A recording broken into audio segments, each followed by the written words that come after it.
People don't care how much you know until they know how much you care. A tele-reminder from Teleradyo Marcelo, ang telearalan ng bawat Malulenyo.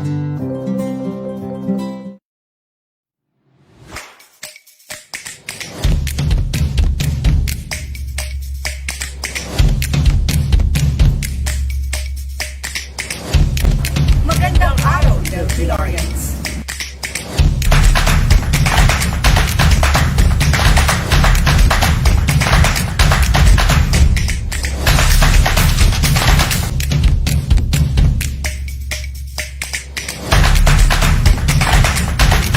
Sa taong po ito, sa pagdiliwan natin ng pagdaaradyo,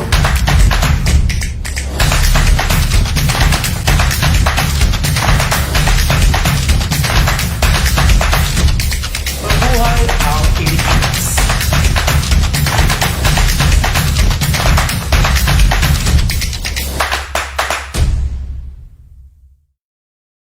Makinig, manood na sa teleradyo. Makinig, manood na sa teleradyo. Teleradyo, Teleradyo Marcelo.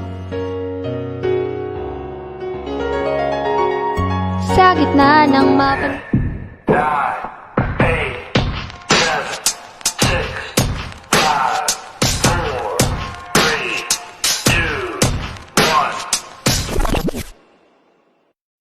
Hello, welcome back to our program, MIL in time of pandemic, and this is Teleradyo Marcelo, ang teleradyo ng bawat Delphilarian.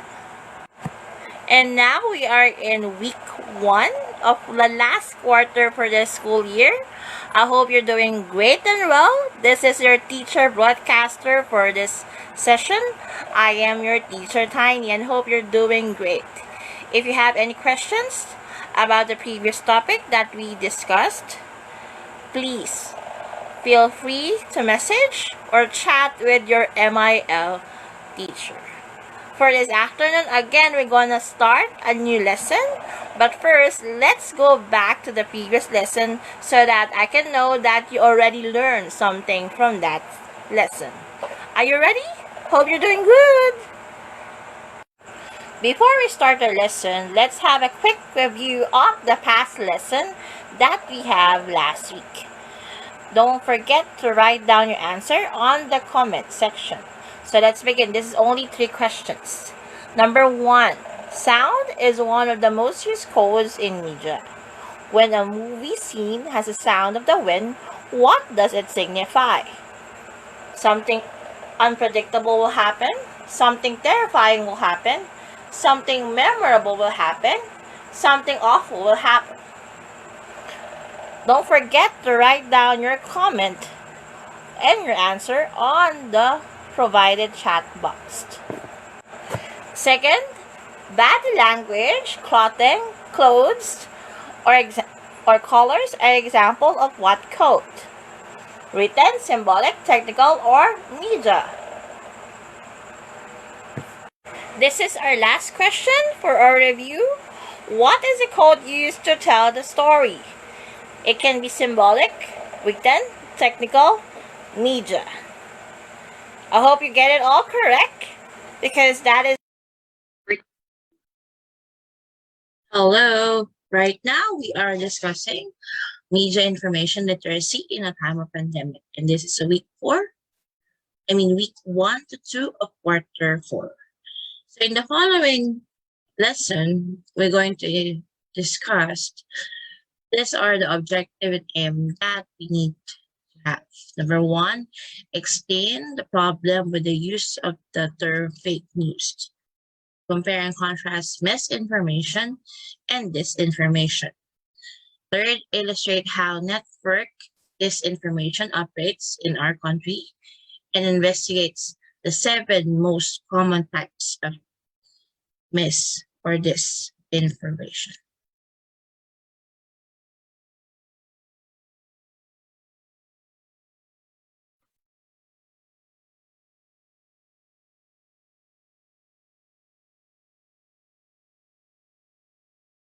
So let's begin now with defining some terms.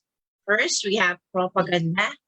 When we say propaganda, that is selective presentation of information that is having a particular target or agenda. It is mostly used by our my national hero, Marcelo, in the Spain during his time. The second term is weaponization. That is a large scale of propaganda with the massive manipulation techniques throughout the internet and social media. Next, the third one is orchestrated. It is an adjective with a detailed, very carefully planned, and sometimes it is secretly or discreet. The last thing we have humor. It is a story without confirmation or a certain facts, gossips, or hearsay. Actually, a news for me is what you see on the internet with the evident fact and correct information. If it is not correct, if it is just what can say, it's a gossip. For me, that's humor. Conspiracy or conspiracy theorist. It is an attempt to explain harmful or tragic events as a result of the action of a small, powerful group. And we have click. I know everybody knows the term click. It is a selection or a process that are touching or clicking or pressing the mouse pad in our laptop. So let's begin now our process of dismantling disinformation and misinformation. What shall we know about these two terms? So when we say disinformation, it is when people intentionally, take off the term, intentionally create false or misleading information to make money, have political influence, damage someone, or maliciously cause trouble or harm. On the other hand, when you say misinformation, it is sharing or sometimes misleading, often because they want trying to help. But in fact, it is not correct information that they have. The one thing that misinformation and disinformation have is the intent to harm. How? Because it has a more or less or same effect as if they are harmful. And those people who are spreading those are just misinformed. They don't have any intention to deceive or to harm others. For example, of this one is illustrated on the picture. It is called political disinformation, and we know for a fact that most of our politicians are, having this kind of information. It is run by professionals in a vast network with a fake account. And sometimes they use as digital influencers as YouTubers, other persons, or other individuals, especially in the social media platforms, to give information and to have a game problem. The thing is, sometimes you need to clarify, you need to root out, and you need to investigate more before you share that information.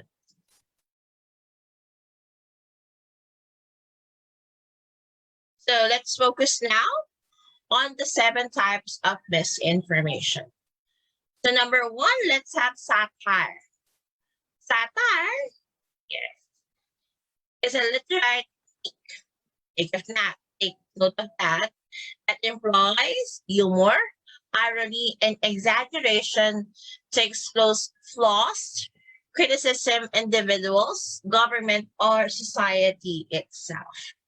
Take an example for this one. This is the article from Adobe Chronicles that IATF wants to quarantine Filipinos ages 21 to 59. Do you think everybody will have this kind of scenario? Because not everybody will agree to the fact that they will be quarantined. Not everybody is stated as work from home, and not everyone have the privilege to sit down and think of the next meal because they don't have the capacity and they don't have the access for certain heights. And for example, the thing about the pure gold last Monday, that they are not allowing individuals ages 18 to, I think, 65. I think that is one of the satire that is employed here also.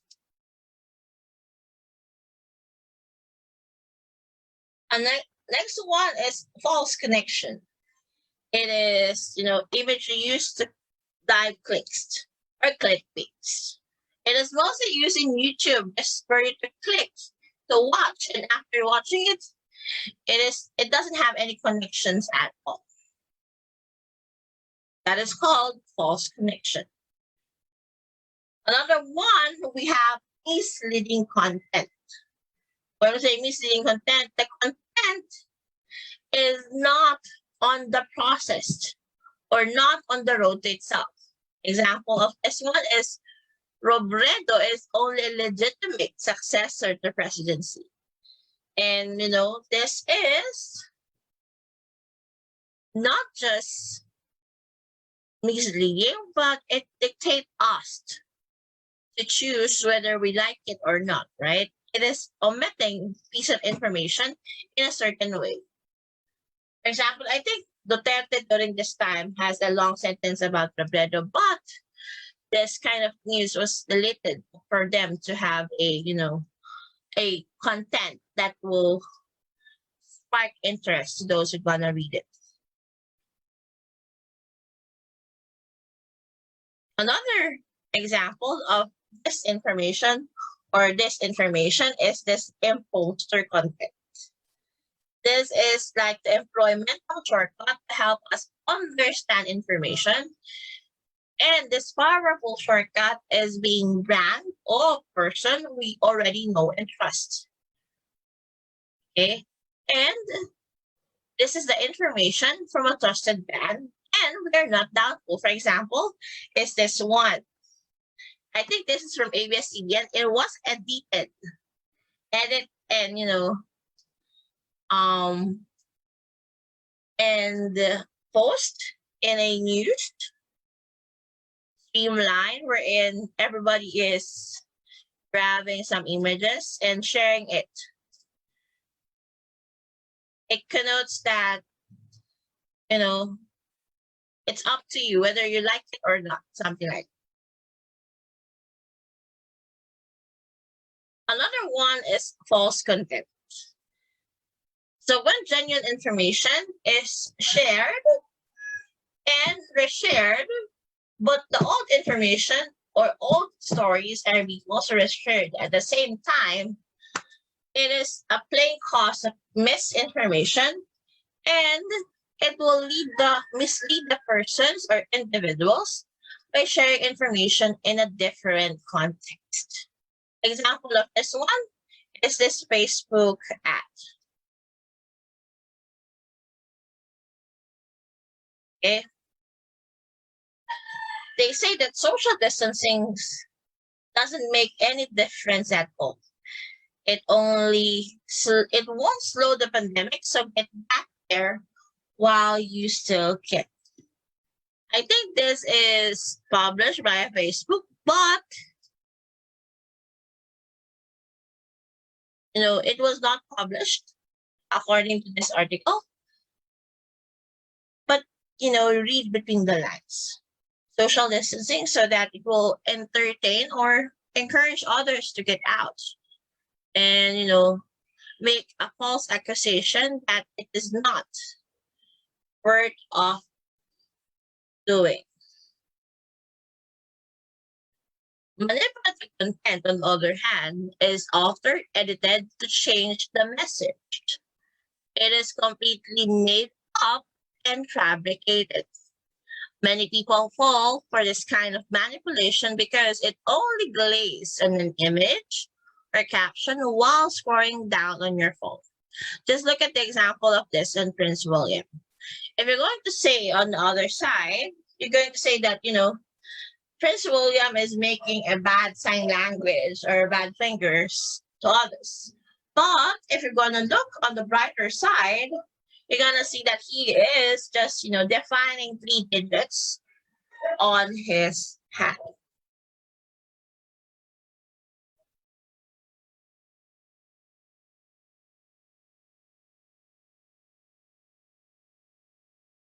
One of the content that is circulating mostly in the internet is what we call fabricated content. It is anything that is 100% false. Okay?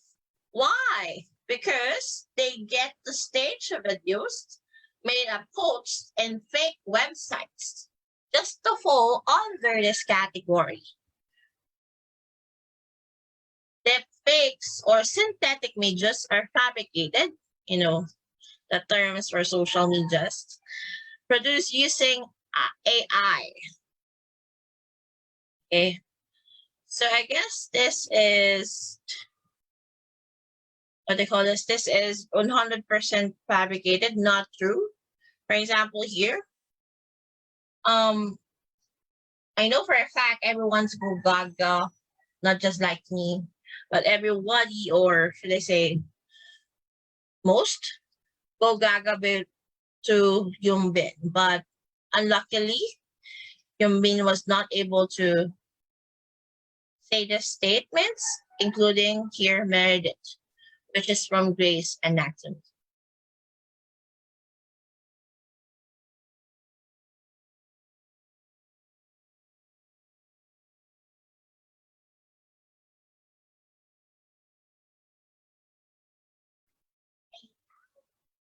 And now, well, let's go back to our Teleradio Marcelo. This is task 1 because we only have one task for this afternoon.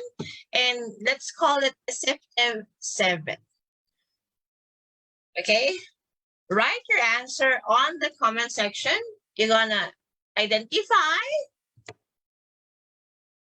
Okay, you're gonna identify what kind of information or misinformation it will be. Okay, so what are the 7 kinds? These are the choices. Please listen up. We have satire or parody. The shortcut, it has no intention to cause harm, but the potential to fool. Misleading content uses information to frame up an individual or an issue. Poster content, when genuine sources are misimpersonated. Fabricated content, new content is 100% and do harm. False connection, when headlines, visuals, or caption don't support the content. False content, when it is shared false or contextual information that is not true. Manipulative content, when genuine information or imagery is manipulated to deceive or to fool. I hope you're ready now. Let's begin the activity. Okay, don't forget to write your answer on the comment section provided. Okay, including your full name, your section, and hi to your MIL teacher. So let's have number 1. Here, we have a tagalized version of the picture. I hope you read it out.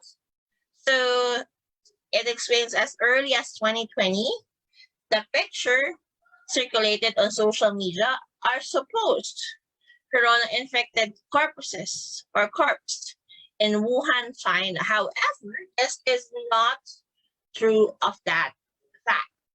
It is a stated or taken as a project remembering the Nazi concentration camp in Germany. Okay, so what kind of misinformation and disinformation it is? Write down your answer on the comment section. Okay? So I'm gonna give you 5 counts. 1, 2, 3, 4, 5. Hope you write it down. Let's proceed now with the second one. Okay, so I hope everybody have their tweets for this day. Example of a viral tweet that happened, I think last year during the EZQ is this one that, the Vice President Office donated spoiled foods to frontliners at Quezon City Hospital and allegedly bribed the hospital staff to keep silent about it. The hospital stated a fact days after, denying the humor.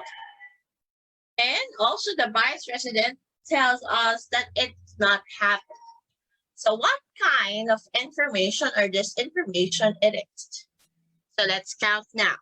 1, 2, 3, 4, 5. Thank you for answering. Third one, this is a website bearing the name and the logo of Department of Education, Department of Health. Falsely claims that fake cigarettes spread the coronavirus was shipped to the Philippines. Meaning this is a, another fake information that this is the source of the coronavirus here in the Philippines. So what type of information or disinformation it is? Let's begin with 1, 2, 3, 4, 5. Here it is, the fourth one. This is Bill Gates arresting because he is the one created the coronavirus, but it was edited. What kind of information or misinformation it is? In 1, 2, 3, 4, 5.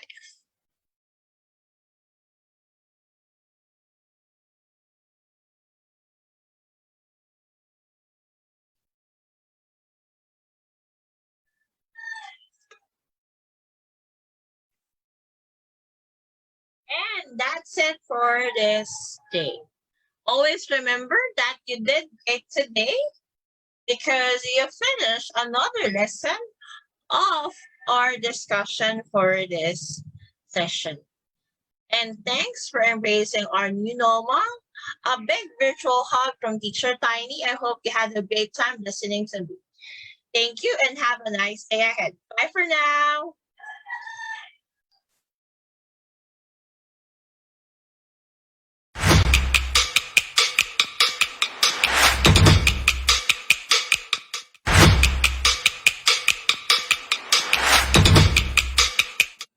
Kamusta? Ako si Teleo, ang batang teleradyo. Abangan niyo ako at ang aking mga kwento.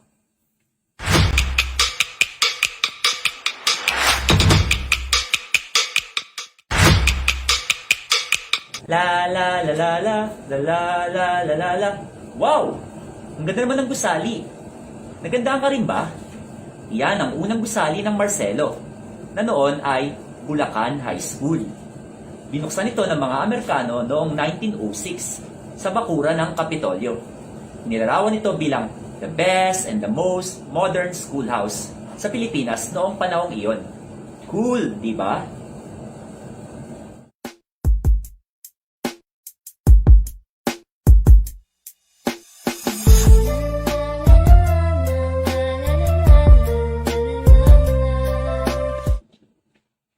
Alam mo ba, ang unang gusali ng paaralan ay makikita sa logo ng Marcelo. Cool!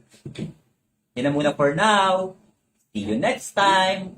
Ako ulit si Teleo, ang batang teleradyo na nagsasabing, Aming dakilang paaralan ay may dakilang nakaraan. Great school, great history. Bye-bye!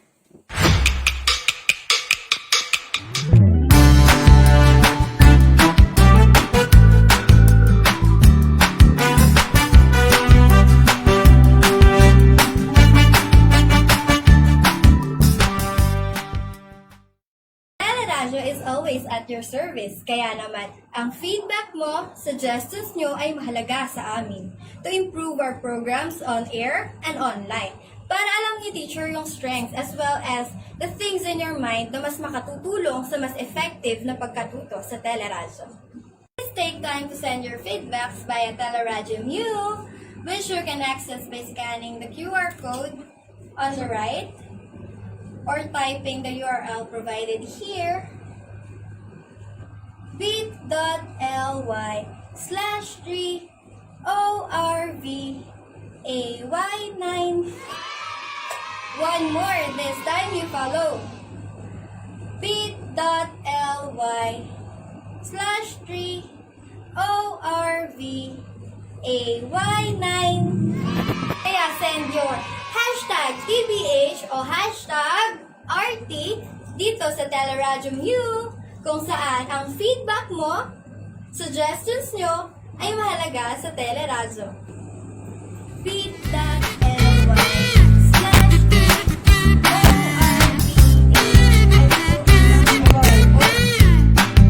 Makinig, manood, nasa Teleradyo. Makinig, manood, nasa Teleradyo. Teleradyo, Teleradyo Marcelo. Sa gitna ng mapanubok na panahon, magkahatid sa kaakibat